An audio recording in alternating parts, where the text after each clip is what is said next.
2023 সালের এসএসসি পাশ করেছে এমন শিক্ষার্থীদের একটি বড় অংশ নিচ্ছে না এসএসসি এইচএসসি পরীক্ষাতে। ঝরে যাওয়ার কারণ হিসেবে সংশ্লিষ্টরা বলছেন এর পেছনে বাল্যবিবাহ, দারিদ্র্য, মেয়েদের নিরাপত্তা, মানসম্মত শিক্ষার অভাব সহ নানাবিধ কারণ রয়েছে। আগামী 26 জুন থেকে শুরু হচ্ছে এইচএসসি পরীক্ষা। সেখানে অংশ নিচ্ছে 12.5 লাখেরও বেশি শিক্ষার্থী। আফরিন জাহানের রিপোর্ট।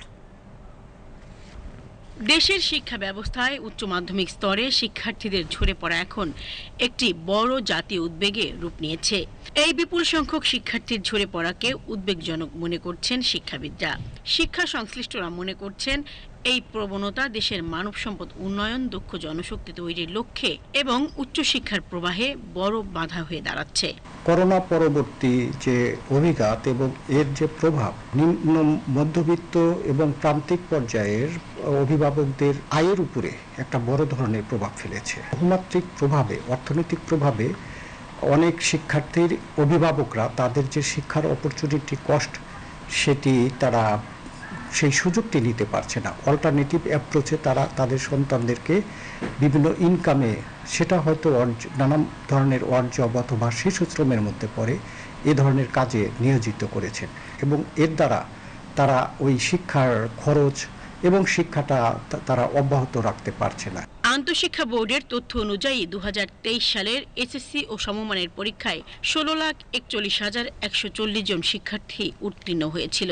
তাদের মধ্যে উচ্চ মাধ্যমিক পর্যায়ে 14,83,889 জন রেজিস্ট্রেশন করেছে। অর্থাৎ এসএসসি পাশ করার পর 1,57,251 জন শিক্ষার্থী একাদশ শ্রেণীতে ভর্তি হয়নি। শিক্ষা খাত সংশ্লিষ্টরা এই বিপুল সংখ্যক শিক্ষার্থীর পড়াশোনা থেকে ঝরে পড়াকে দেশের সামগ্রিক শিক্ষা ব্যবস্থার জন্য একটি বড় চ্যালেঞ্জ হিসেবে দেখছেন। শিক্ষার ক্ষেত্রে সরকারি বা বেসরকারি নানা উদ্যোগের মাধ্যমে একজন শিক্ষার্থী যতটুকু ইনসেন্টিভ পাচ্ছে আর শিক্ষার ক্ষেত্রে সরকার যতটা খরচ করছে, এই খরচটা সে তার অল্টারনেটিভ ওই বয়সে যদি কোনো ইনকাম করার সাথে তুলনা করে ওখানে যদি সে মনে করে যে তার আয়টা ভালো হবে, তখন লেখাপড়ার বাদ দিয়ে তারা ওই দিকে যাবে, যদি তার অন্য কোনো উপায় না থাকে, পারিবারিক সাপোর্টটা না থাকে। এই জরিপটি যারা করেছেন সেই আন্তঃশিক্ষা বোর্ড সমন্বয় কমিটির সভাপতি ও ঢাকা শিক্ষা বোর্ডের চেয়ারম্যান অধ্যাপক ডক্টর খন্দকার এহসানুল কবির শিক্ষার্থীদের এই ঝরে পড়ার কারণ হিসেবে দেখছেন বাল্যবিয়ে, দারিদ্র্য, মেয়েদের নিরাপত্তা, মানসম্মত শিক্ষার অভাব, পারিবারিক চাপ, কর্মে প্রবেশ, পড়ালেখায় অনাগ্রহ, সামাজিক যোগাযোগ মাধ্যমে আসক্তি, কিশোর গ্যাং সহ বিভিন্ন আর্থসামাজিক কারণ জড়িত থাকা দায়ী।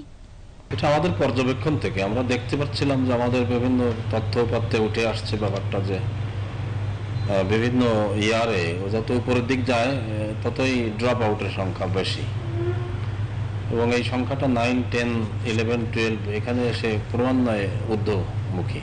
বোর্ড ভিত্তিক বিশ্লেষণে দেখা গেছে কারিগরি ও মাদ্রাসা শিক্ষা বোর্ডে শিক্ষার্থীদের ঝরে পড়ার হার বেশি। এছাড়া এতদিন ঝরে পড়ার হারে মেয়েরা এগিয়ে থাকলেও বর্তমানে ছেলেদের সংখ্যাও বাড়ছে। কর্তৃপক্ষ বলছে বোর্ড থেকে আগে কখনো এ ধরনের প্রতিবেদন তৈরি না হলেও তারাই প্রথমবারের মতো ঝরে পড়ার হার ও কারণ বের করে প্রতিবেদন সুপারিশ আকারে সরকারকে জানাবেন। আফরিন জাহান, বিটিভি নিউজ, ঢাকা।